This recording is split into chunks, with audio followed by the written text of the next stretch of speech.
Singer পূর্ব মহাচড়ায় মর্মান্তিক ঘটনা। ব্রহ্মপুত্র নদীতে নিখোঁজ এক যুবক।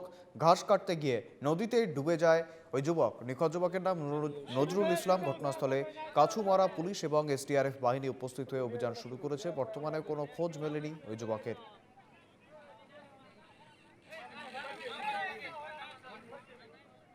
আমি ঘা কাটবার কাৰণে গৈছো। ঘা কাটছো দুই 4 বোজা মান দুজনী। 4 বোজা কাটাৰ পিছত সেই ল'ৰাজন আৰু মই, ল'ৰাৰ নাম কি? নজৰুল আৰু মই একেলগে সেই ঘাঁহখিনি নদীৰ পাৰত লৈ আহিছো। পাৰত লৈ আহি ফালে নৌকা এটা পাইছো, পাই ফালে তাক এই ঘাঁহকেইটা লগত তুলছো, তাকো তুলছো। তুলি ফালে আমি ই পাৰত লৈ আহিছো, উত্তৰ পাৰৰ পৰা দক্ষিণ পাৰত লৈ আহিছো। দক্ষিণ পাৰত লৈ আহি ঘাঁহকেইটা দুজনে একেলগে গোট খুৱাইছো। তাতে গোট খুৱাই পেলাই আকৌ দুজনে নৌকা লৈ সেই পাৰতে উত্তৰ পাৰতে আকৌ গৈছো।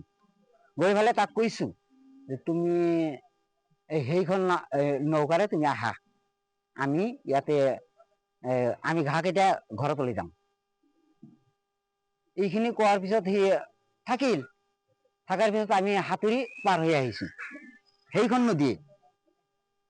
পাৰ হৈ অহাৰ পিছত আমি ঘাঁহ মানে মূৰত তুলছো।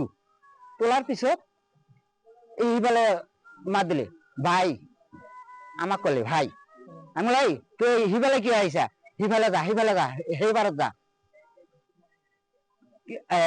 এটা মাছমৰীয়া মানুহ আছিল পশ্চিম ফালে।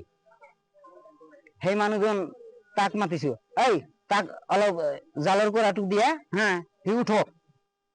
সি কৰিলে, সি ঘাঁহ নাছিল, যাব নোৱাৰিলে।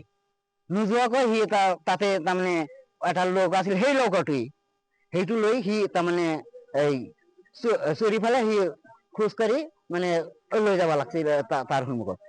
সি যোৱাৰ আগতে সি বুৰি গ'ল।